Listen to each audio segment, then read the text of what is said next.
ከ3 አስርት ዓመታት በላይ በኩርፊያ ውስጥ ነበሩ። ከሰላማዊ ጉርብትናቸው በላይ ጸባቸው ዓለምን ሲያሸብርም ነው የቆየው። ነገሩ የቱንም ያክል ቢሰፋ እስራኤል የምትፈጥረው ጫና ግን አይሎ ነበር ማለት ይቻላል። የመካከለኛው ምስራቅ ቀጠናም ሌላው ጥንቅጥ መሆኛ ምክንያትም ሲደረግ ነበር ጸባቸው። እስራኤል በዚህ ውስጥ ከኢራን ድጋፍ ያገኛል የምትለውን ሂዝቦላ ለችግሮች ሁሉ መንስኤ አድርጋ ስትቆጥር፣ ሊባኖስ በበኩሏ የሉዓላዊነትን ጉዳይ አጀንዳ ስታደርግ ቆይታለች። ባለፉት ዓመታትም ታዲያ ሄድ መጣ በሚለው ግጭታቸው በ10 ሺዎች የሚቆጠሩ ዜጎች ተገድለዋል። በርካቶችም ደቡባዊ ሊባኖስን ለቀው እንዲወጡ ሆነዋል። ይህ በዓለም አቀፉ ዓይን የንጹሐን እልቂት በቀጣናው ይብቃ እንዲባል ሲያስገድድ፣ ሀገራቱ ግን በእንቢተኝነታቸው ጸንተው ቆይተዋል። በአሜሪካ አሸማጋይነት የተጀመረውና ፍሬያማ ውጤት እያስገኘ ነው የተባለለት ንግግርም ታዲያ መነሻው ንጹሐንን ያማከለ ሲሆን ለአንዴና ለመጨረሻ ጊዜ የሀገራቱን ፍጭት ማስቆምም ዓላማው አድርጓል። ይህ ከቀናት በፊት ውስጥ ለውስጥ የተወራለት ንግግር ዛሬ ላይ ለሚዲያ ዓይንና ጆሮ ሲደርስ ሊደረስበት የሚችለው የጋራ አቋምም እንዲጠበቅ አድርጎት ነው የቆየው። በእርግጥ ሁለቱ ወገኖች በከፍተኛ ተደራዳሪዎቻቸው አማካኝነት ከዓመታት በፊት ፊት ለፊት የመገናኘቱ እድል ነበራቸው። ነገር ግን በነበሩ ነጥቦች ላይ መስማማት ባለመቻላቸው ንግግራቸው ፍሬ አልባ ሆኗል። ይሄኛው ግን ይለያል። እንደ አሜሪካው ውጭ ጉዳይ ሚኒስትርና ከአደራዳሪዎቹ አንዱ እንደሆኑት ማርክ ሩቢዮ መግለጫ ሀገራቱ ዛሬ ላይ ከሞላ ጎደል የጋራ አቋም የሚይዙባቸውን ነጥቦች ለጠረጴዛ አቅርበዋል። እናም መዳረሻቸው ሰላም መሆኑን ተናግረዋል ብለዋል።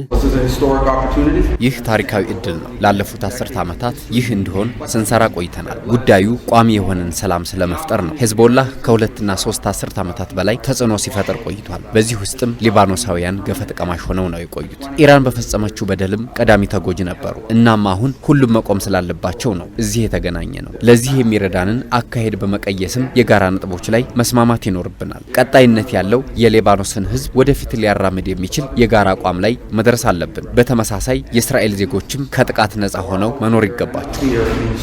እዚህ ጋር ግን አንድ ጉዳይ አለ። በኢራን ድጋፍ የሚንቀሳቀሰው ሂዝቦላ የሀገራቱን መገናኘት ፈጽሞ ይወደዋል ተብሎ አይጠበቅም። በአሜሪካ የሊባኖስ አምባሳደር ሚሼል ኢሳ በእስራኤልና ሀገራቸው መካከል ንግግር እንደሚደረግ ከተረጋገጠበት ጊዜ ጀምሮ የቡድኑ ሰዎች ጫና ሲፈጥሩ እንደነበር ተናግረዋል። በተለይም ደግሞ ቡድኑ ሀገራቱ ስምምነት ላይ ከደረሱ ተጽዕኖ ፈጣሪ ሆኖ የመዝለቁ ጉዳይ አጣብቂኝ ውስጥ እንደሚገባበት ስላወቀ ድርድሩን ማደናቀፍ ተቀዳሚ ዓላማው ነበር። ሆኖም በዋሽንግተን እየተደረገ ያለው የተደራዳሪ አካላቱ ውይይት የበዛውን እጅ ለሰላም የሰጠ ሆኖ ተገኝቷል። በአሜሪካ የእስራኤል አምባሳደር የቼሊተር ንግግራቸው ተስፋ ሰጪ እንደሆነ ተናግረው ሁለታችንም በተመሳሳይ ፍላጎት ውስጥ መገኘታችን ነገሮችን ለመስማማት አቀሎልናል ብለዋል።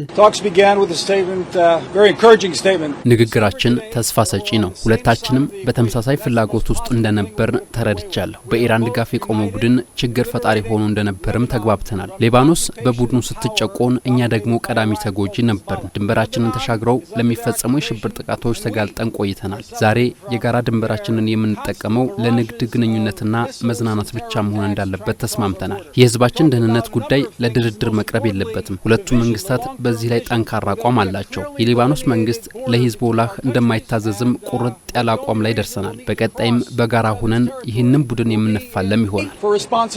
1993 እንደ አውሮፓውያን አቆጣጠር ሁለቱ ሀገራት ለመጨረሻ ጊዜ የተገናኙበት ዓመት ሲሆን ከዛን ጊዜ ጀምሮ ዲፕሎማሲያዊ ግንኙነት አይታሰብ የሆኑ ቆይቷል። ለሁሉም ታጣቂው ቡድን ሂዝቦላህ ምክንያት ተደርጎም ሲወሰድ ነበር። እስራኤል ለአንዴና ለመጨረሻ ጊዜ የዚሁ ቡድን ህልውና እንዲያበቃለት ትፈልጋለች። ለዛም ትጥቁን አውርዶ ለሊባኖስ ረፍት እንዲሰጥ ስትጠይቅም ነበር። ካልሆነ ግን ንግግር አሊያም ሰላም ብሎ ነገር እንደሌለ አቋም አድርጋም ቆይታለች። ሊባኖስ በአንጻሩ እንደ ሀገር ከቡድኑ እንቅስቃሴ ጋር ግንኙነት እንደሌላት በመናገር ቴል አቪቭ የምታደርስባትን ጫና ብሎም ወታደራዊ እርምጃ እንድታቆም ስትጠይቅ ዓመታት ተቆጥረዋል። ከኢራን እስራኤል አሜሪካ ጦርነት መጀመር ጋር በተገናኘም ቡድኑ ለኢራን ወገንተኝነቱን ማሳየቱ እስራኤል ዳግም እርምጃ በቡድኑ ላይ እንድትፈጽም ምክንያት ሆኗታል። እናም ባለፉት ቀናት ሀገሪቱ በወሰደቻቸው ጥቃቶች ከ2000 በላይ ንጹሐን ተገድለዋል። ባለፉት 24 ሰዓታትም እስራኤል በሊባኖስ የአየር ላይ ጥቃት ስትሰነዝር፣ ቡድኑ በአንጻሩ ድሮንና ሮኬቶችን ወደ እስራኤል ልኳል። የአሜሪካ ውጭ ጉዳይ መስሪያ ቤት ቃል አቀባይ ቶሚ ፒጎት መሰል ጥቃቶችን ለመከላከል ብሎም እስከ ወዲያኛው ለማቆም የሀገራቱ ስምምነት ላይ መድረስ ወሳኝነት እንዳለው አንስተው መንግስታቸው ለውጤቱ መገኘት የሚያደርገውን ድጋፍና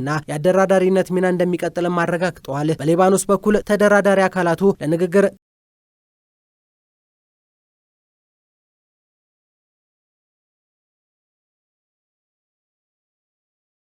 ናቱ እየተናገሩ የሚገኙት። የሊባኖሱ ፕሬዝዳንት ጆሴፎን ህዝባቸው ከተጋረጠበት ጥፋት እፎይ እንዲል የንግግሩ ውጤታማነት አስፈላጊ እንደሆነ አንስተዋል። በተለይም በደቡባዊ ሊባኖስ እስራኤል የምትፈጸመው ወታደራዊ እርምጃ እንዲያበቃ እሳቸው ፍላጎታቸው ነው። አካባቢውን የሀገራቸው ጦር በቀጣይነት እንዲረከብና እንዲያስተዳድርም ነው የጠየቁት። ነገር ግን ደግሞ የሊባኖስ ጦር አሁን ሂዝቦላ ካለው አቅም አንጻር ተወዳዳሪ ይሆናል የሚል እምነት በብዙዎች ዘንድ የለም። የቡድኑ ፖለቲካዊ ጉዳዮች አማካሪው ዋፊቅ ሳፋ እንደተናገሩት የሁለቱ አካላት ንግግር ቡድናቸው ከሚያራምደው አቋም አንጻር ምንም ለውጥ እንደማያመጣ ተናግረዋል። ይህም ምናልባት ሂዝቦላ በቀጣይ ቀናት የተጠናከረ ወታደራዊ አካሄድን ሊተገብር እንደሚችል ፍንጭ የሰጠ ሆኗል። የሊባኖስ ጦርም ከዚህ አንጻር ራሱን ማጠናከር ያለበት ሰዓት ላይ ተገኝቷል። 1982 እንደ አውሮፓውያን አቆጣጠር ሂዝቦላ ከተመሰረተበት ዓመት ጀምሮ መገኛውን በደቡባዊ ሊባኖስ ሺያ ወንዝና በቤሩት ሱብሩብ አካባቢዎች አድርጎ እስራኤልን እረፍት ሲነሳ ቆይቷል።